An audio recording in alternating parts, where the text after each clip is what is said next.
Welcome to Between the Sheets, the non-judgmental podcast where we're going to cover various sexual health and wellness topics. I'm your host, Dr. Stephanie Zwonitzer. I'm a urology and sexual health nurse practitioner, and I love helping my patients and listeners discover and develop their most satisfying sexual experiences.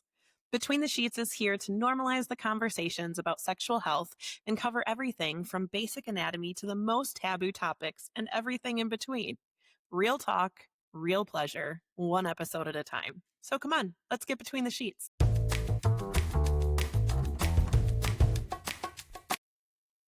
Hey guys, welcome back to Between the Sheets. I'm excited to have a couple on here tonight. We've only had a couple on here one other time. Otherwise, it's just single guests. So I'm pretty excited about tonight. We have Dr. Heidi Hastings, who has a PhD in human development and family studies, and Dr. Scott Hastings. He is a family practice physician, and they both treat families and partners and marriages and really helping people to strive to be their best in their relationships. So I'm really excited to talk to you guys tonight. Welcome. Thanks for having us on. We're really excited to be here. Yeah, absolutely. So do you guys kind of practice together? Do you have separate practices and bounce ideas off each other? How does this work for you?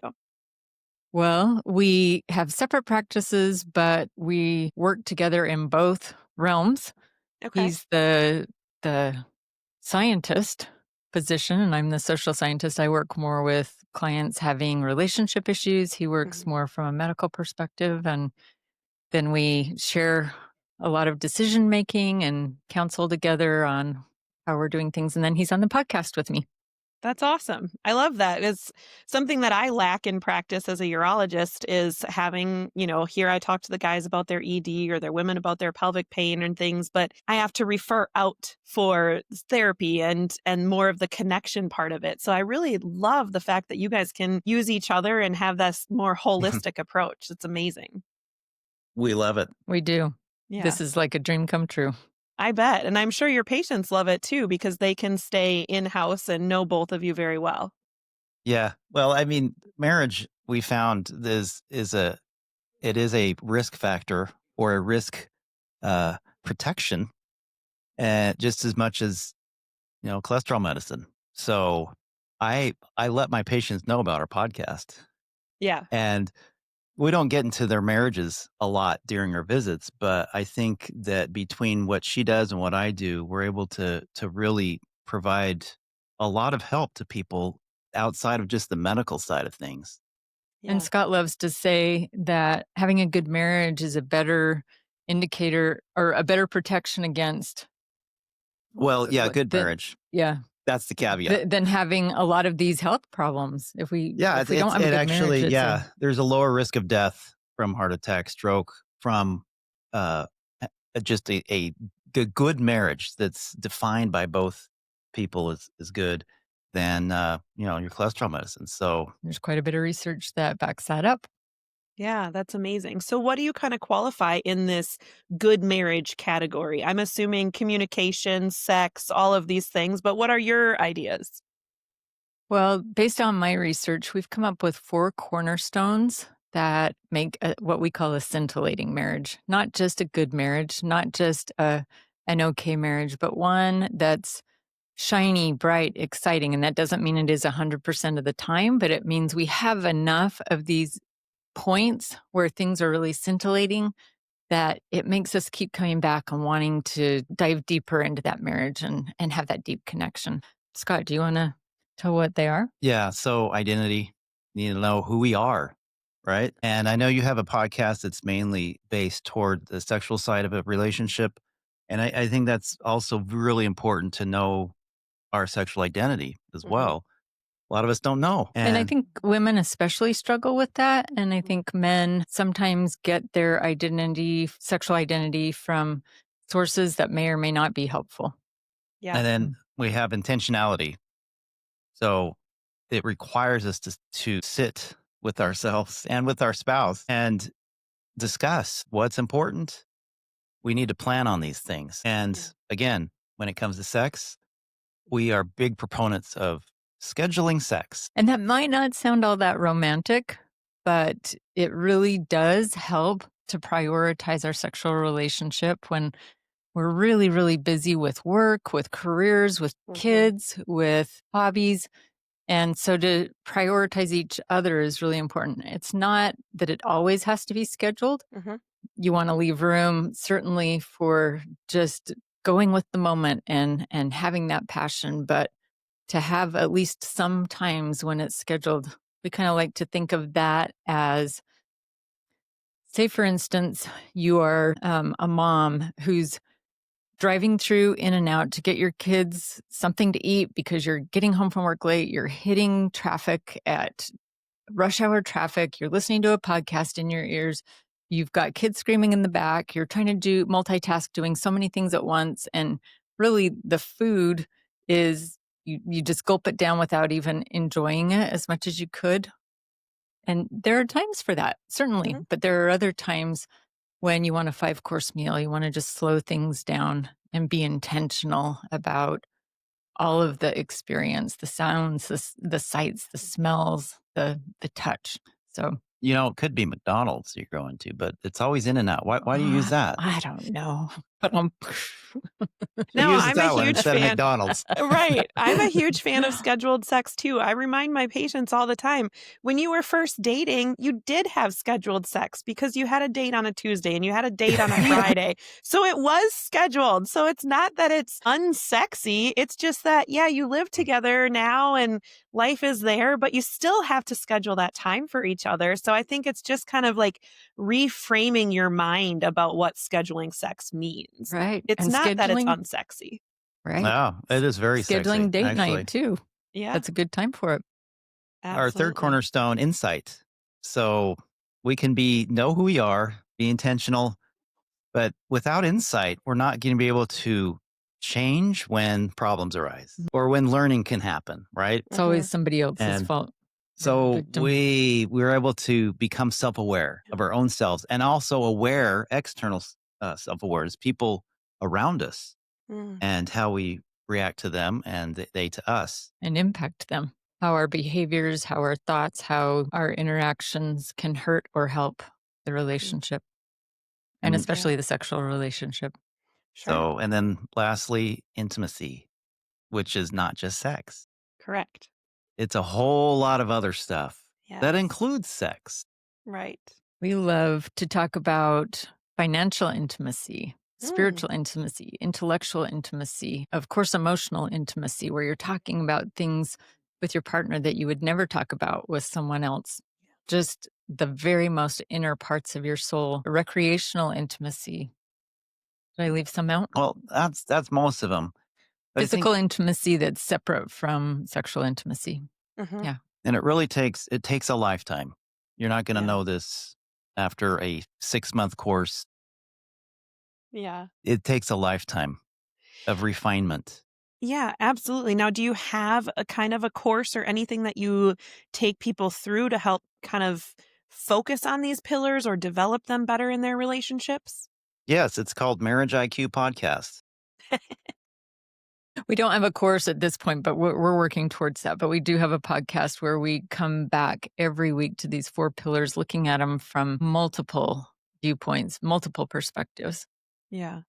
I liked what you said about intimacy not just being sex, because that's something that, I talk about too. I have patients that get to the point where sex is not an option anymore. Maybe they can't get erections anymore post prostatectomy or something along those lines, and they're not a candidate for, a prosthesis or something along those lines.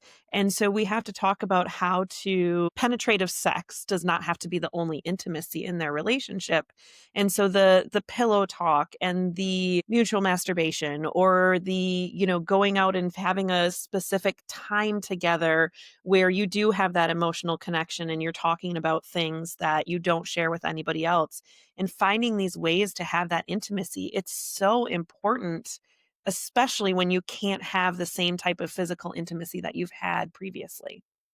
That's true. And we do talk about sexual mindfulness as Mm, one option for that kind of circumstance, but really it's a beautiful idea of just enhancing the sexual relationship for anybody.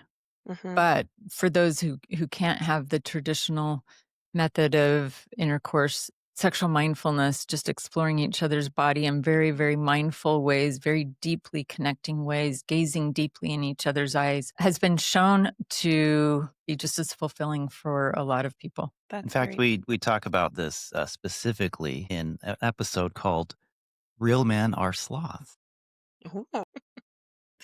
It's about slowing down, Yeah. right? Yeah. Especially for the man, because some data shows that the average length of time for sexual experience, sexual intercourse, is 6 minutes.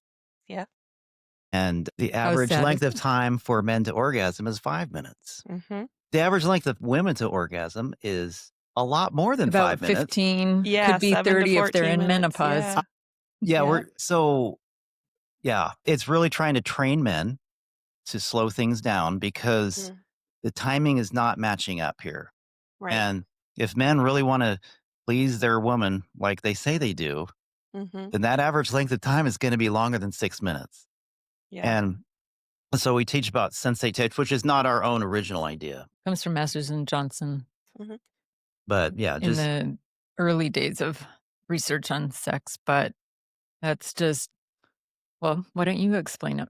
well, yeah, there's some research showing that when you do slow sensate touch on men and women actually interpret it more sensitively. They've actually been able to identify for both men and women how sensitive it is and how meaningful what kind of meaning it creates in their mind. And so women really, really, really tend, again, generally speaking, and I'm not saying all women are like this, Yeah. but generally speaking, they like soft touch on all over their body. Yeah, Mm-hmm. and it's just staying away from the erogenous zones, at least for the first part. Just slow, slow, gentle touch Mm-hmm. all over the body. Staying away from those zones helps build that sexual energy, prepares women to have orgasms, helps men slow down a little bit. Yeah, the other thing that I like to talk to my patients about too is starting earlier in the day, right? Sending Mhm. a text message saying, I'm really looking forward to tonight, maybe giving an example of what you're going to do later, something like that, where it really helps you get in the mind frame even earlier in the day as you go so that you're almost primed and ready before you even get to the physical touch part. Yeah. Because it is such a gap between the time frame and for men who do have a premature ejaculation or climax faster than they would like to, that becomes another issue. And so, if we can really pull it back, like you're saying, and do more of the touch and the foreplay and the breathing techniques and the eye contact, like you mentioned, it really brings that intimacy to a whole nother level. There are two things you said there that I want to touch on. First of all, is doing different things throughout the day to build that intimacy that helps lead to that mindset better. And we like to kind of joke around that cleaning the toilets, bathing the children, helping out around the house is Doing the one of the dishes. biggest turn ons for women. I think it's just when you see me leaning over and putting them in. No, no, it might be the other way Spot looks good in those jeans today, Yeah. huh? Oh, that is a sexy Ooh la dish. la. Ooh. But the other thing you brought up is slowing down, learning to slow down. And we find that mindful holding is a really good Mm, way to do that as well. And that is just simply holding each other in a hug mhm, without letting our bodies respond sexually, trying to just mhm, tap that down and just be present. Notice how bodies are responding. But for some men, that takes actual training yeah. to be like, okay, this is not foreplay. This Mm. is just we're holding each other for 5 minutes, 6 minutes, however long, noticing our bodies, noticing what they do, and then we break and go our separate ways for a little bit. Yeah. And to your earlier point, you had said that, being in a good marriage reduces the need for cholesterol medicine and things. Isn't there also research about giving hugs that it reduces our blood pressure and our depression and things like that as well? And it increases oxytocin. Yeah.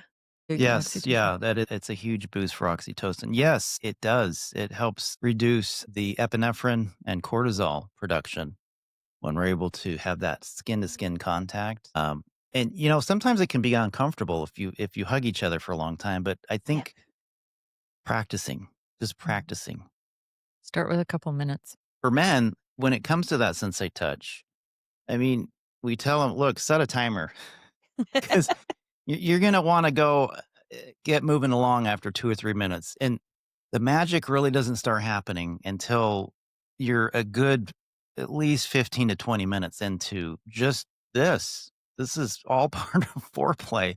Yeah. I mean, an hour of foreplay is not really out of the realm of possibility if you slow it down enough. That's why if you look at YouTube videos on sloths, they are very, very slow animals. Yeah. So hence the analogy.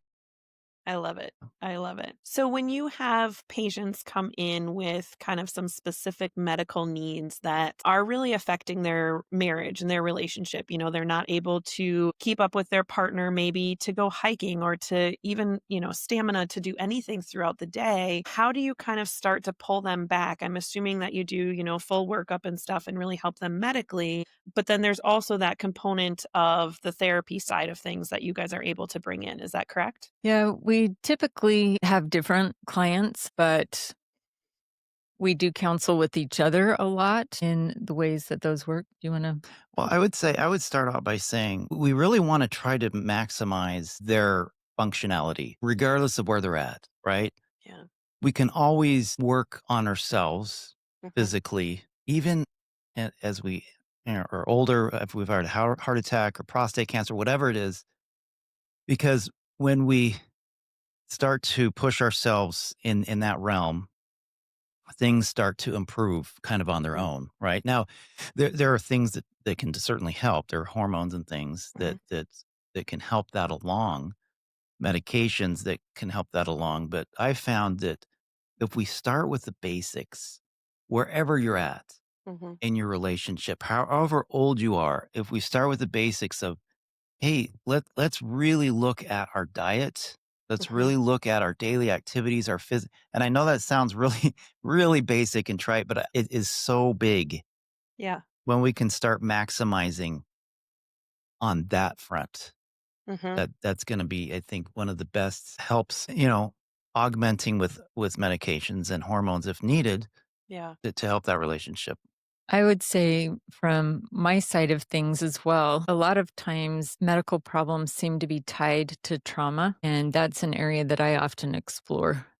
Hmm. What is perhaps a history with trauma that could be impacting your health? And we look at all kinds of things. Sexual betrayal is a big one that was part of my own research, Hmm. how that impacts the relationship, how that impacts sexuality, how that impacts Hmm. identity, how that impacts um, help, how Yeah. it impacts parenting, especially mothering if she's been sexually betrayed or sexually abused. And so we do look at some of those things as well and look at ways to address those. And in Hmm. doing so, find some ways to help the supporting spouse understand the process that she may have gone through or may be going through, and how empathy and support and trust can make a big difference ultimately in the relationship, but often also in her health. Yeah. Do you find that patients who come in with certain things,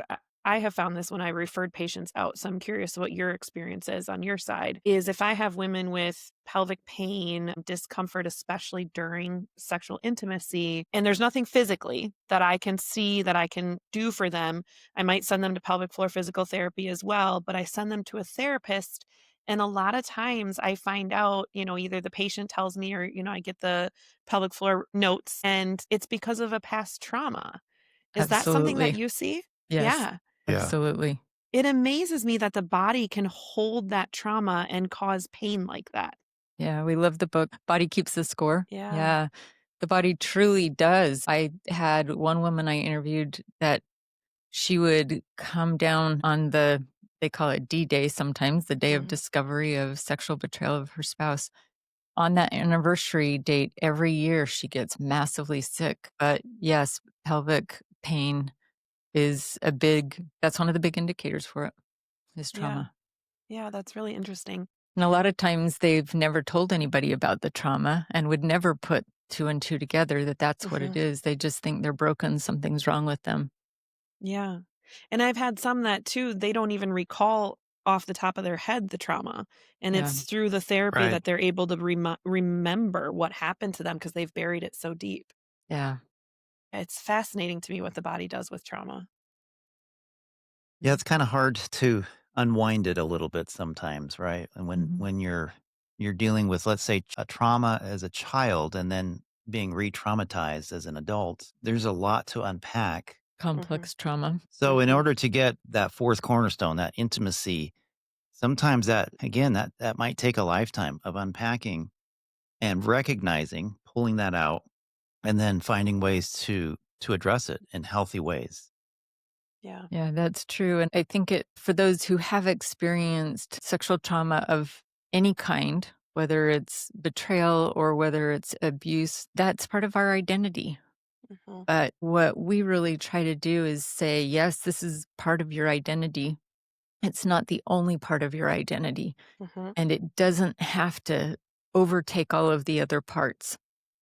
As we Yeah. focus on healing that and make other parts of our identity grow bigger and take more of a magnification of our thoughts and our goals and our uh, intentionality in our relationship, that can become kind of a back seat. It's there and it might be triggered every once in a while, Mhm. and we can acknowledge that it happened as part of our identity, but it doesn't have to rule our entire lives. And I think, when you had talked about earlier the emotional intimacy and what you can create in that partnership and using soft language with each other, that when you do have those moments that your trauma is coming up, being able to be respectful towards the other person and things like that. Cause I think, I'm sitting here in my head and thinking about past relationships that didn't work out for a variety of reasons. But Yeah.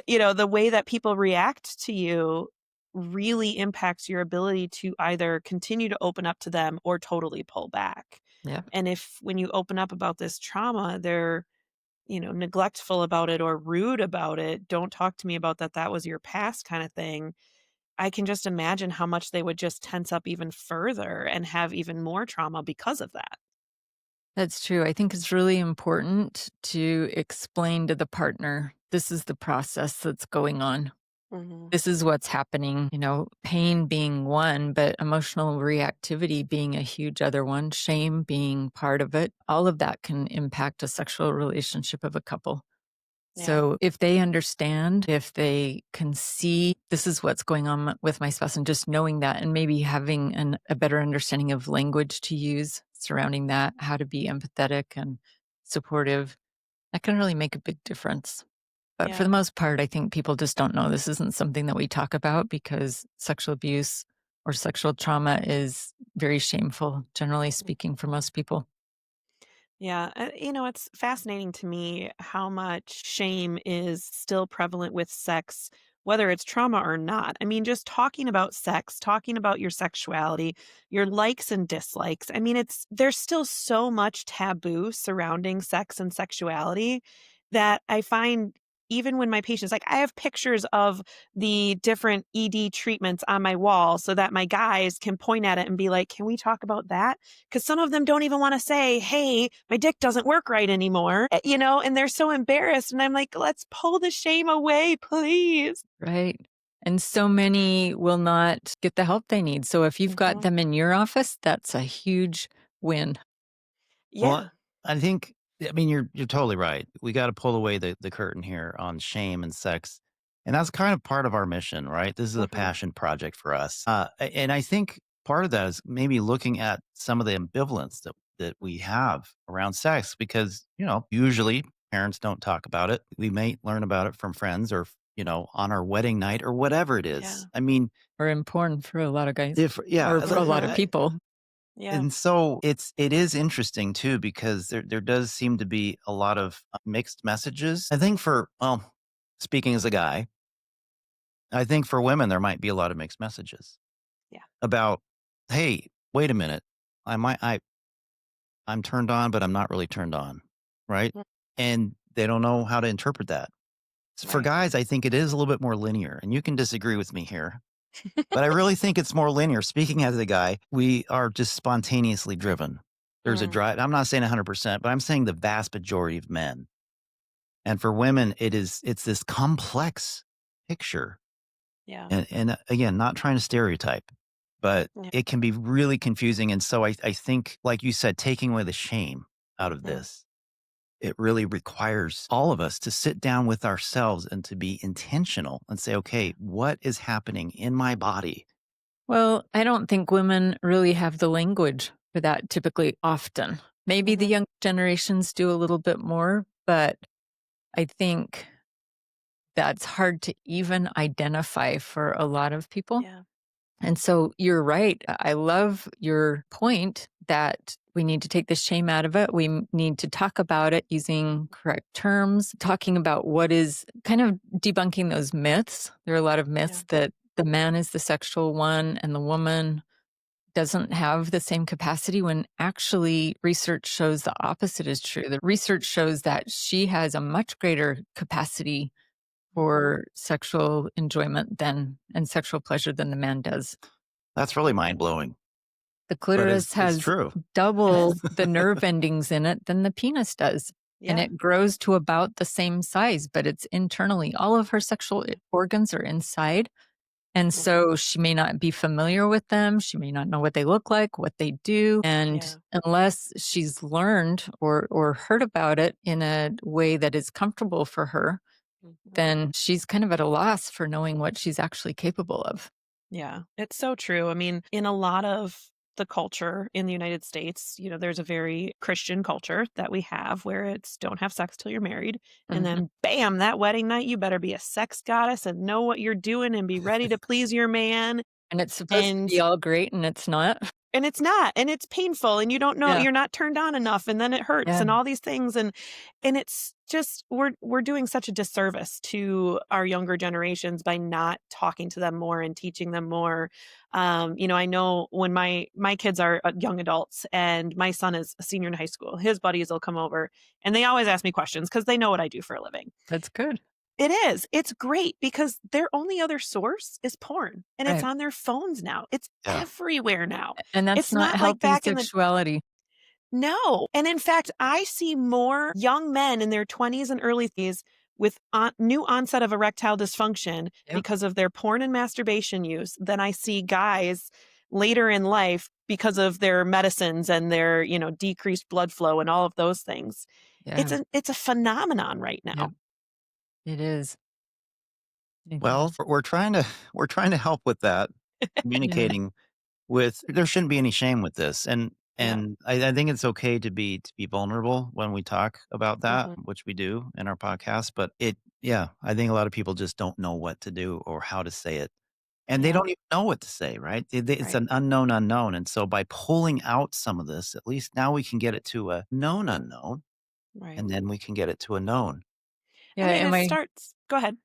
I was just gonna say, in my research, the women who'd been betrayed, often pornography was part of the experience, and because they didn't have sexual language and they didn't know very much about it, it really put them at risk Mm. and just made everything more complex and more complicated and more destructive for them. But they did later say, no, I really want to learn about healthy sexuality now. I want to Mhm. learn about it, not from being groomed, not from it being male centric, but from a position where I can use my sexual agency, where I Mhm. can have it be an intimate experience, not just a physical sexual experience. And I think they found themselves to be very interested to know the truth about it. But, Mhm. many years had gone by for a lot of them.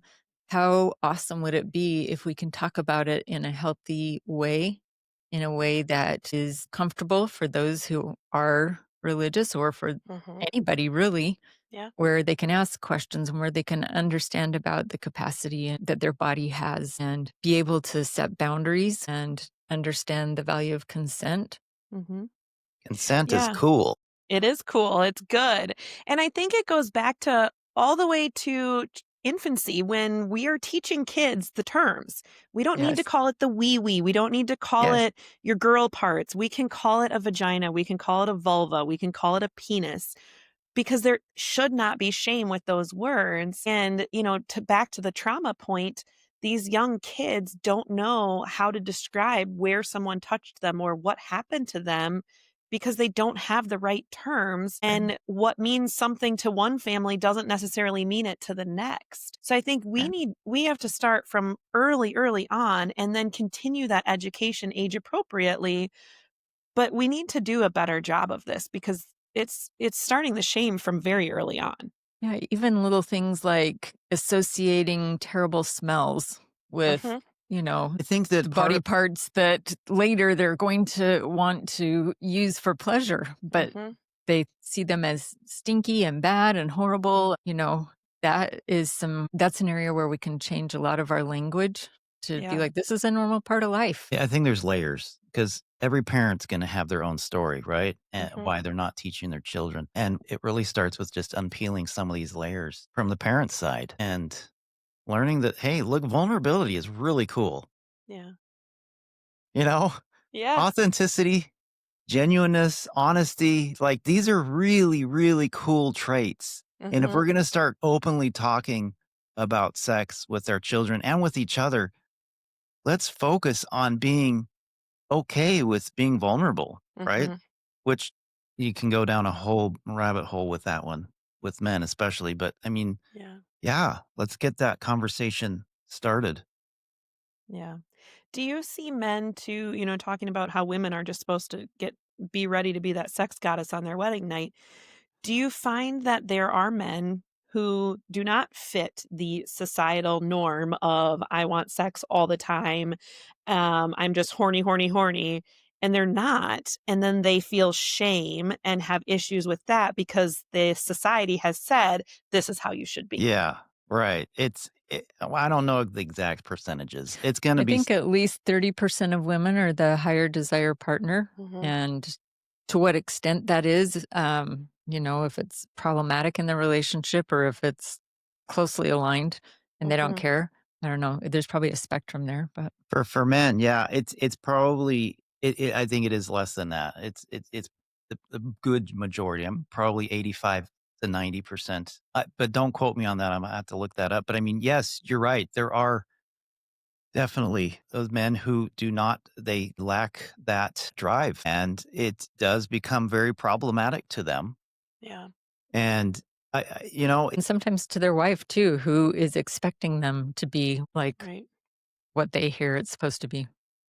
yeah. So, and that's the other thing too, is because it is such a pretty relatively small group, they kind of feel alone, right? Mhm. They feel like nobody understands them, or they're- why am I so different? Have you Right. heard statistics on that? The number of No, men? not for a specific number, but I just know Okay. I have guys who will come in, Yeah. thinking they have low testosterone, and we check them, and they're total T, they're free T, everything is fine, they're good, and they just don't have the desire, and it's so then I'm sending them to a sex therapist, I'm sending them somewhere else because they just feel so ashamed. They want a reason for why they have low libido, and when I can't give them that medically, they're really stuck, they feel bad. Well, if they're not bothered by it, then I say no harm, no foul, right? Yeah. But I'm understanding that they come to you that they are bothered by their Yes. low libido. Mhm. Okay. I don't know. I Yeah. I don't know if it's the same for men, but for women, who's the low desire partner and who's the high desire partner changes Sure. over the lifespan. And so Mhm. that may change. Yeah. For women, there are so many things that we kind of like to use the term dual control that some researchers use. There are some brakes and some accelerators. And when you've got little kids or when you've had trauma, those are really brakes that can impact desire. The same may Mhm. be exactly same thing for men. I don't know Yeah. what their brakes. I study women more, but Mhm. that may change as healing happens, as they get help, and Yeah. it may just flip flop. I would say with those men with low desire too, the sensate touch really helping them just pull into their Mm. body, and Mhm. maybe having their wife do the sensate touch Yeah. on them. It again, it slows things down. It allows things to naturally happen slowly. And I mean, you can have an hour's worth of sensate touch and it can go just like that. Yeah. And so that's probably one where, so you're taking that pressure off the table. Yeah, of sex, of penetration, of orgasm. no expectation of It's orgasm. it's now being moved off the table, and for those guys, I would definitely teach them about the, sexual mindfulness, which I think everyone should know about this. This is Mhm. amazing. Yeah. The Yeah, deeper it's really connection eye-opening. sexually is incredible. Yeah. How do you help your couples that have mismatched libidos? One is higher, one is lower. They're struggling to find that time. We talked about scheduled sex earlier in the episode. That's one of my favorite tips. What are some things that you guys talk to them about? Can I just take Mhm, this for a minute? And then mhm. I am really opinionated on this. So that's why I want to take it. I'll let you, but I wonder, we've been doing a lot of reading, a lot of research on this. And I'm curious. I think the whole idea about the traditional way of the man's always the higher desire, the woman's always lower desire. I think that's coming from studies that are done by men, mainly by Mhm. men. I think that It's the true. scientific literature is written in a man's language. Up until Mhm. about 10 years ago or so. Yep. And so because of that, what if, as you were saying earlier, what if the women's libido was actually just as high, if not higher, but it's defined differently? So when we think of libido, right? It's like what? Sex drive, Yeah. initiation, the spontaneity, right? Mhm. Thinking That's all about from men. sex. Yeah, Yeah.